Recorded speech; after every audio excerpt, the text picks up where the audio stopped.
1er août 2023, 1er août 2024, ça fait exactement 365 jours que le président Aimé Arikouna Bédié a rejoint la félicité céleste, laissant ses admirateurs terrestres dans une triste et sévère atmosphère. À l'occasion de la commémoration du premier anniversaire du décès, une messe d'hommage est célébrée à la chapelle de Pépressou en présence de Sa Majesté Nana Atoyapi III, roi d'Ngbombo, Maman Bédié Henriette, les autorités administratives, politiques, coutumières, la famille biologique et politique.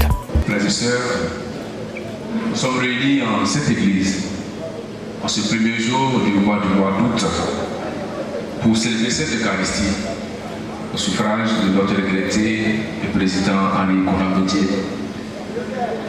Nous sommes réunis dans la tristesse, mais aussi dans l'espérance, la résurrection. Ce moment de rappel à Dieu du président Aimé Arikouna Bédié partage le sénateur Hugo Pascal entre la tristesse et l'espérance. Ça a été émouvant parce qu'on a rappelé un souvenir triste, le départ de notre bien-aimé président. Mais en même temps, ça a été un moment de grande espérance parce que les qualités qui sont celles du président Arikouna Bédié ne peuvent pas disparaître. Nous le portons dans notre cœur. Il nous appartient, nous militants du PDCI, de prendre cela en compte comme un acquis, comme un héritage à préserver pour la paix en Côte d'Ivoire, pour la victoire du PDCI RDA. L'honorable Do Simon, l'un des proches collaborateurs du président Aimé Arikouna Bédié, ne reste pas indifférent. Ces moments-là sont pour moi des moments de grande émotion, de l'héritage et des messages qu'il nous a laissés. Celui de continuer le combat de la Côte d'Ivoire fraternelle, la Côte d'Ivoire de l'unité dans la diversité.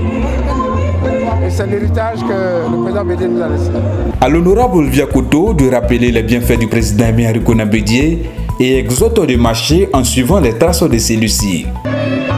Nous avons encore en mémoire les bienfaits de cette grande personnalité qui a tout donné à la Côte d'Ivoire, qui a donné toute sa vie à la Côte d'Ivoire.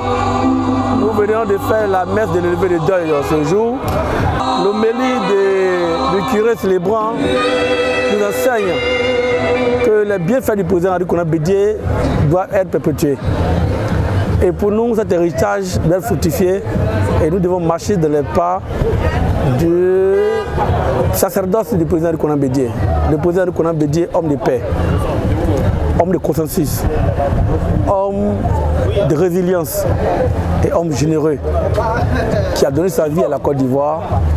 Et nous devons comprendre qu'aujourd'hui, après son départ, nous devons tirer les leçons d'une personne humble, discrète, qui souvent était très mal compris. Mais avec le temps, il a toujours eu raison sur tout le monde. Dans le voûte céleste, avec toutes ces constellations, repose en paix, président.